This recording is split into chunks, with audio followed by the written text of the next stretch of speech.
Hello guys. तो ये problem है जेई एडवांस 2023 का। जेई एडवांस 23 और प्रॉब्लम है प्रोबेबिलिटी का, एक्सपेक्टेशन का। एक्सपेक्टेशन वैल्यूज क्या है, ठीक है ना। अच्छा प्रॉब्लम है, फोकस से पढ़ते हैं, समझते हैं पहले, फिर सॉल्व करते हैं और थोड़ा सा समझेंगे एक्सपेक्टेशन भी क्या होता है। Consider a 6x6 square in figure. Let A1, A2 till A49 be the points of intersection dots in the picture. मतलब वो इन डॉट्स की बात कर रहा है, ये जो डॉट्स बना रखे हैं उसने, ये वाले 1 2 3 4 5 6 7 और ऐसे 7 लाइन्स हैं 1 2 3 4 5 6 7। देयर आर 49 डॉट्स, तो तभी उसने यहाँ पे लिखा है A49.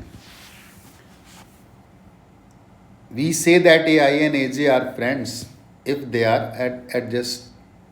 adjacent along a row or along a column. अगर रो के along अगल बगल हैं तो वो फ्रेंड्स हैं, और कॉलम में अगर एडजेसेंट हैं तो वो फ्रेंड्स हैं। मतलब जैसे ये दोनों फ्रेंड्स हैं, ये दोनों फ्रेंड्स हैं, ठीक। Assume that each point AI has equal chance of being chosen. अब पॉइंट ही क्यों बोलना है, बोल देता हूँ, वहाँ पे स्टूडेंट खड़े हुए हैं, ठीक है ना। जब फ्रेंडशिप की बात आ गई तो लोग ही होंगे ना, तो पॉइंट क्या ही फ्रेंडशिप करेंगे। ओके, पहला दो क्वेश्चन पूछे गए इसमें। पहला क्वेश्चन है let PI be the probability that randomly chosen point has I many friends and I 0 1 2 3 4. Let X be a random variable such that for I equal to 0 1 2 3 4 the probability PXI is equal to PI. अब उसने बोला है कि X एक random variable है such that PX equal to I is PI, then the value of 7EX. तो PI का meaning क्या निकल के आया? PI का मीनिंग निकल के आया कि I कुछ भी हो सकता है 0 से लेकर के 4। मतलब कोई भी पर्सन, कोई भी student out of these 49 students अगर मैं चूज करता हूं तो उसके I फ्रेंड्स होने की प्रोबेबिलिटी को उसने PI बोला है। और I की वैल्यू 0 से लेकर के कहाँ तक है, 4 तक है। तो मैं पहले तो ये डिफाइन करता हूँ P0, P1, P2, P3 and P4। फिर समझ लेते हैं कि P0, P1, P2, P4 हैं क्या। P0 का मतलब है कि हमने 49 स्टूडेंट्स में से एक स्टूडेंट पिक किया और उसके 0 फ्रेंड होने की प्रोबेबिलिटी। P1 का मतलब है कि हमारे पास 49 स्टूडेंट्स थे, उनमें हमने एक स्टूडेंट चूज किया, कोई भी एक स्टूडेंट चूज किया तो उसके 1 फ्रेंड होने की प्रोबेबिलिटी को P1। और P2 का मतलब है कि हमने 49 में से कोई भी एक स्टूडेंट पिक किया, कोई भी एक स्टूडेंट चूज किया तो उसके 2 फ्रेंड्स होने की प्रोबेबिलिटी। और P3 का मतलब सिंपली कि हमने 49 में से कोई एक चूज किया और उसके 3 फ्रेंड्स हैं, इस बात की प्रोबेबिलिटी को P3 लिखा गया है। और बिल्कुल वैसे ही हमने 49 में से कोई एक स्टूडेंट पिक किया, चूज किया तो उसके 4 फ्रेंड्स होने की प्रोबेबिलिटी को P4 से लिखा गया। ओके, इनका मीनिंग समझ में आ गया होगा, ठीक। तो एक्चुअली एक्सपेक्टेशन वैल्यू में प्रोबेबिलिटी का पता होना जरूरी है। तो सबसे पहला काम करते हैं कि ये प्रोबेबिलिटी कैलकुलेट कर लेते हैं। तो मैं P0 को तो सीधे 0 लिख दूंगा। क्यों? क्योंकि ध्यान से देखना, अगर मैं कॉर्नर वाले स्टूडेंट की बात करता ना तो उसके भी 2 फ्रेंड्स हैं, एक यहाँ पर है, एक यहाँ पर है, एडजेसेंट रो में और एडजेसेंट कॉलम में। अगर यहाँ की बात करोगे बॉर्डर लाइन में, मिड में, तो उसका एक फ्रेंड यहाँ पर, एक फ्रेंड यहाँ पर, एक फ्रेंड यहाँ पर। कहीं मिड में चले गए बीच में तो उसके तो 4 फ्रेंड्स हैं। मतलब कोई ऐसा स्टूडेंट है ही नहीं जिसके पास number of friend less than 2। इसका मतलब हमने कोई भी एक स्टूडेंट पिक किया तो उसके 0 फ्रेंड होने की कोई प्रोबेबिलिटी नहीं है, क्योंकि सबके पास कम से कम 2 फ्रेंड्स हैं। इसलिए पी ज़ीरो का मतलब ज़ीरो हो गया। इवन यहाँ पर कोई भी एक ऐसा स्टूडेंट नहीं जिसका एक भी फ्रेंड ना हो। कॉर्नर पे जाते हैं तो 2 फ्रेंड्स हैं, यहाँ पे आते हैं तो 3 फ्रेंड्स हो गए, अंदर जाते हैं तो उसके पास 4 फ्रेंड्स हो गए। इसका मतलब इस बात की प्रोबेबिलिटी भी ज़ीरो है कि 49 में से हमने कोई स्टूडेंट चूज़ किया और उसका एक फ्रेंड हो, इस बात की प्रोबेबिलिटी भी ज़ीरो हो गई। अब आते हैं 2 फ्रेंड्स। तो मुझे लग रहा है कि 2 फ्रेंड्स वाले स्टूडेंट तो यहाँ पर हैं, कॉर्नर में, इस कॉर्नर में, इस कॉर्नर में, इस कॉर्नर में। इस वाले के पास एक फ्रेंड ये, एक ये, एक ये, एक ये। इस वाले के लिए भी 2 फ्रेंड्स हैं, इस वाले के लिए भी 2 फ्रेंड्स हैं। इसका मतलब 49 स्टूडेंट्स में से 4 स्टूडेंट ऐसे हैं जिनके 2 फ्रेंड्स हैं। ठीक है ना? तो मुझे इस बात की प्रोबेबिलिटी बतानी कि मैं कोई एक चूज करूं कि उसके 2 फ्रेंड्स हों। तो हमारा टोटल सैंपल स्पेस तो 49 स्टूडेंट्स का है और 4 स्टूडेंट ऐसे हैं केवल जिनके पास 2 फ्रेंड्स हैं। इसका मतलब फेवरेबल आउटकम्स 4 हो गए और टोटल कितना था? 49 था। तो this probability is 4 divided by 49। Okay, अब आते हैं 3 स्टूडेंट्स वाले। तो कॉर्नर तो हो नहीं सकते, तो 3 स्टूडेंट वाले बॉर्डर पे ही होंगे, ये वाले 3 स्टूडेंट नहीं बोलना चाहिए, 3 फ्रेंड्स वाले। ओके, इस लाइन पे 5 ऐसे स्टूडेंट हैं जिनके पास 3 फ्रेंड। जैसे मैं इसको चूज करता तो 1 2 3 और 5 यहाँ भी मिलेंगे, 5 यहाँ भी मिलेंगे और 5 यहाँ मिलेंगे। इसका मतलब टोटल 20 स्टूडेंट्स ऐसे हैं जिनके पास 3 फ्रेंड्स हैं। तो 49 में से 20 हैं, तो फेवरेबल आउटकम्स आ गए हमारे पास 20 और टोटल स्टूडेंट्स थे 49। 20 में एक चूज करना है, 20 वेज से कर सकते हैं। 49 में एक चूज करना है, 49 वेज से कर सकते हैं, राइट। अब आते हैं 4 स्टूडेंट वाले।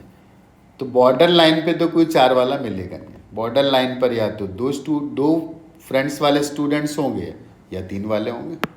इसका मतलब अंदर जाना पड़ेगा, अंदर जाना पड़ेगा। यहाँ पे इन सब के पास 4 फ्रेंड्स होंगे। एक लाइन में 5 हैं और ऐसी 5 लाइन्स हैं। मतलब there are 25 students having 4 friends. तो हमारी फेवरेबल इवेंट मतलब एक स्टूडेंट अगर मैं 25 में चूज करता हूँ ना, तो देयर आर 25 वेज और टोटल हमारे पास 49 थे, तो उनमें अगर एक चूज करता हूँ तो डिवाइडेड बाय 49। तो हमें ये वाली प्रोबेबिलिटीज मिल गई। ठीक है ना? अब उसने बोला EX बताओ, एक्सपेक्टेशन वैल्यू क्या है। तो यहाँ पर एक्सपेक्टेशन वैल्यू का मीनिंग क्या होगा? एक्सपेक्टेशन वैल्यू का मीनिंग होगा कि ऑन एवरेज मैंने कोई भी एक स्टूडेंट पिक किया ना, उसके कितने फ्रेंड्स होंगे।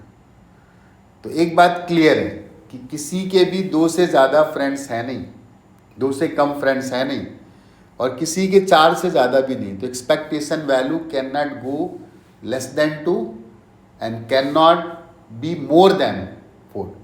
मतलब 2 और 4 के बीच में आने वाली है। क्लियर हो गया? ओके। तो एक्सपेक्टेशन वैल्यू को क्या लिखा? हमारे पास टोटल 5 इवेंट्स हैं ये। तो 5 इवेंट में से जो पहली इवेंट थी ना, उसमें 0 फ्रेंड्स, 0 प्रोबेबिलिटी थी, राइट। उसके 0 फ्रेंड्स हैं और 0 इस बात की प्रोबेबिलिटी भी थी। ठीक है ना? दूसरा जो इवेंट था ना, उसमें 1 फ्रेंड था, लेकिन इस बात की प्रोबेबिलिटी 0 थी। तीसरा जो इवेंट था, उसमें 2 फ्रेंड्स होने चाहिए और 2 फ्रेंड होने की प्रोबेबिलिटी थी 4 डिवाइडेड बाई 49। अगला जो इवेंट था, 3 फ्रेंड्स होने चाहिए और इस बात की प्रोबेबिलिटी थी 20 डिवाइडेड बाई 49। और अगली जो इवेंट थी ना उसमें 4 फ्रेंड्स होने चाहिए थे, लेकिन 4 फ्रेंड्स होने की probability 25 divided by 49, right. This is our expectation value. Solve करके देखते हैं। तो this is 8 divided by 49, 60 divided by 49 and 100 divided by 49। This is 168 divided by 49। 7 से डिवाइड करते हैं, 24 नीचे आएगा 7 and this value is 24 divided by 7। इसको एक बार सॉल्व करके देखते हैं कितना आएगा, 3.4। इसका मतलब मैं एक्सपेक्टेशन का मीनिंग यहाँ पर ही निकाल सकते हैं कि मैं अगर रैंडमली कोई भी स्टूडेंट पिक करता हूँ तो उसके कितने ऑन एवरेज फ्रेंड्स होंगे, तो वो फ्रेंड्स आएंगे 3.4। ये बात पहले भी डिस्कस कर चुके थे कि किसी के पास 2 से कम है नहीं, 4 से ज़्यादा है नहीं, तो अगर मैं एक्सपेक्टेशन निकालूंगा ना तो 2 और 4 के बीच में आना चाहिए। क्लियर हो गया? ओके, ये तो पहला पार्ट हो गया। लेकिन हमसे पूछा क्या गया था, 7EX।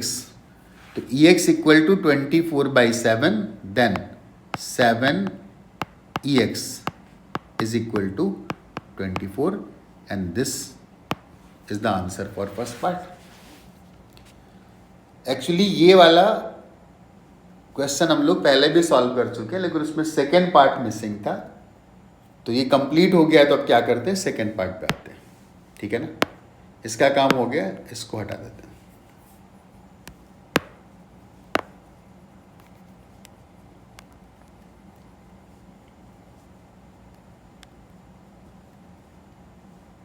Okay, second question read कर लेते हैं। 2 डिस्टिंक्ट पॉइंट, अब पॉइंट को तो मैं बोल ही चुका हूं कि हम लोग स्टूडेंट्स बोलेंगे, are chosen randomly out of the points A1 to A49। Let P be the probability that they are friends, then the value of 7P। अब क्या बोलता है कि कोई 2 स्टूडेंट पिक करो, कोई भी 2 स्टूडेंट पिक करो और P इस बात की प्रोबेबिलिटी है कि वो दोनों फ्रेंड्स हों, ठीक।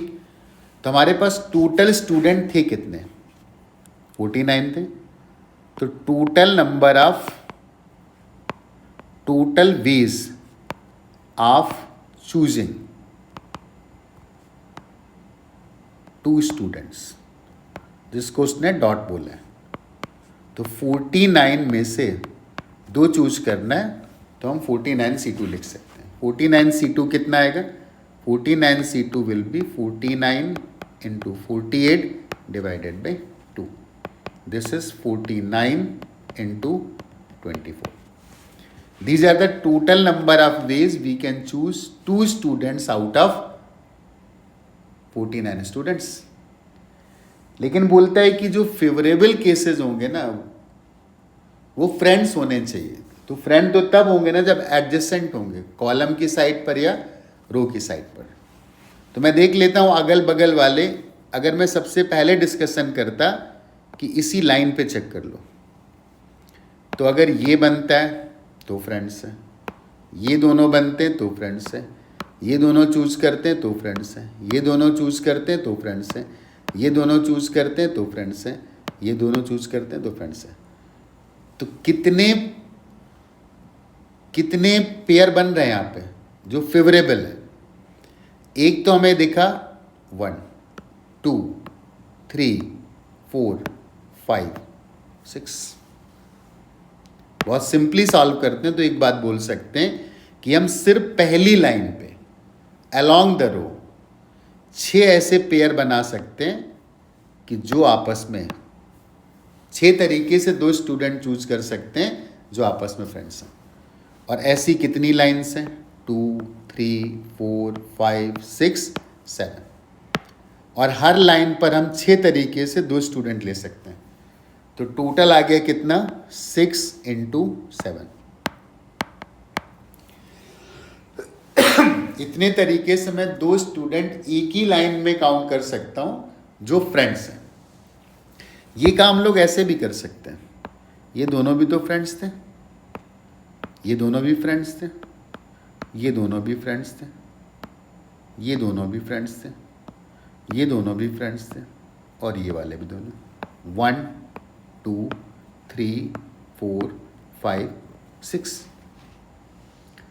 6 तरीके से हम लोग दो स्टूडेंट और चूज कर सकते हैं कि जो फ्रेंड्स हैं। और ये काम अगर इस लाइन पे किया तो ऐसी 1 2 3 4 5 6 7 लाइन्स यहाँ पर हैं। तो total number of ways in vertical lines that we can choose 2 student जो कि दोनों आपस में दोस्त हैं। तो ये नंबर तो वही आ गया जो पहले निकाला था, तो इसी को 2 से मल्टीप्लाई कर देते हैं ऐसे। इसका मतलब 2 स्टूडेंट के चूज करने के तरीके जो आपस में फ्रेंड्स हैं वो एक्चुअली ये, ठीक है ना। तो ये हमारे फेवरेबल आउटकम्स हैं। अब हमें निकालनी थी प्रोबेबिलिटी P, और P प्रोबेबिलिटी उसने दी थी कि हमने कोई 2 स्टूडेंट पिक करे और वो दोनों फ्रेंड्स हो, इस बात की प्रोबेबिलिटी P है। तो फेवरेबल आउटकम्स कौन कौन से?